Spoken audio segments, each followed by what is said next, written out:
G'day guys, Josh here. So we talked about all the good things last week on Diablo 4 Season 4 Loot Reborn. Now today we're going to talk about the downsides of it. And there are some downsides that have come with recent changes, but mostly has been upsides, and there's not too many downsides when you think about it. First downside in particular is affixes. And there are still some affixes that are completely and utterly rubbish that nobody really uses, and it's just basically, can you just get rid of these? Because we've already got skills and passives in the skill tree, and in the Paragon tree in particular, that already provides a lot better healing than these stats in particular.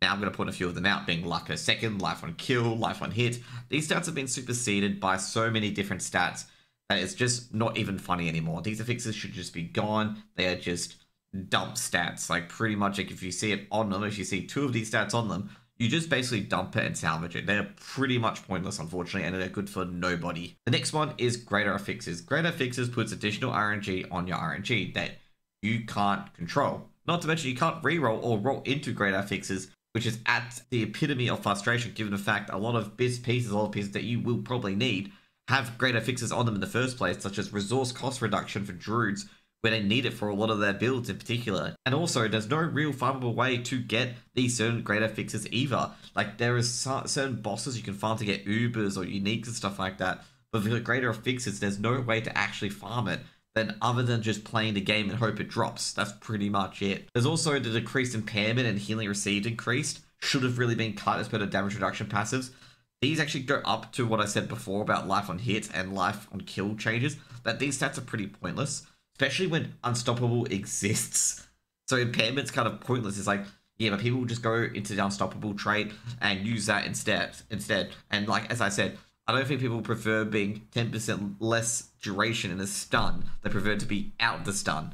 And good to see that my slide is recorded incorrectly here as well on stun. Good old stunned. Tempering. Tempering is great for groups that have at least 3 traits that you get into. Because it means that, you know, even if you fluff up a few rolls, you've still got 6 chances, and you've got 1/5 of a chance to get the roll that you need. However, there are multiple groups of 5 temperings, and in particular, the biggest culprit of this one is the Storm Finesse in the Druid tree, where you can get 5, like, you know, 5 different ones. And if you don't get Tornado or Hurricane on your triple greater affix item, it's just ruined. It just sucks. It's just bad. Like, if you get a stat that you don't even need, it's just terrible. I believe that these need to be split into subgroups a lot more, and they need to be up to a maximum of 3. And make sure the temporal reroll stays at 6. This prevents RNG from screwing people over on really, really good items. Alternatively, you can allow temper rerolls for an increasing amount of cash on an item, just kind of like the enchanting reroll option as well. Also, I guess you may need to split tempering into subgroups. I guess, as I said before, Storm and Earth Finesse are big culprits of having 5 on them, and your item can be completely screwed because you can keep rerolling to the same temper, and sometimes you don't get the temper that you want altogether. Like, I'm going to give you an example. I've got an axe with greater affix willpower, greater affix cost reduction, and greater affix max health for a Wolfnado build, and it rolled Hurricane. Okay, after 6 rolls, it rolled Hurricane. Masterworking. Masterworking is basically the upgrading system, by adding the RNG later on top and shifting it to the end game. So the good change about this in particular was that it puts the RNG into tier 4 instead of by RNG to get into tier 4 in the first place. However, you get screwed by if you want to do Ubers. So basically what happens is with the Masterworking system, you get 5% affix upgrades until rank 4, rank 8, and rank 12, will boost one random affix by 25%.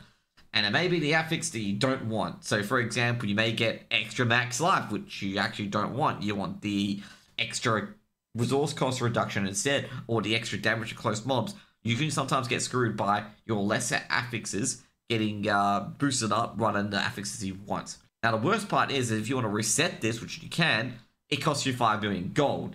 Now, someone may say, you know, 5 million gold at that stage is not that bad, given the fact that all you're doing is just farming the pit, and gold just drops everywhere.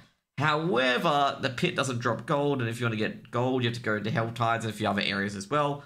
And also, gold is not very easy to come by, especially 5 million. And also getting all the pit resources if you reset it. The incenses, and now the incenses and gem sockets, in particular gems, share the same currency in some areas where you may need a ruby, sapphire, fragments, or whatever it is.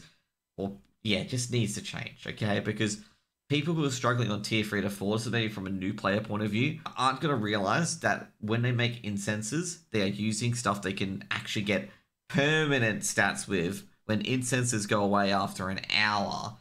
So I think overall, this needs to be changed so newer players are sensitized to use incenses, and same with older players as well.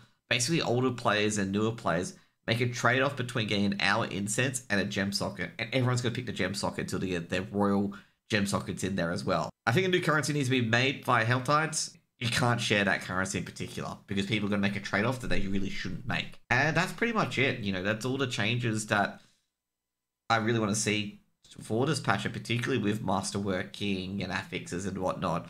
Otherwise, Diablo 4, especially this patch in a nutshell, has just basically shot the lights out. It's done a very, very good job on addressing a lot of the absolute absurdity that players had to go through. Anyways, guys, hope you guys enjoyed this video. If you guys like, comment, subscribe.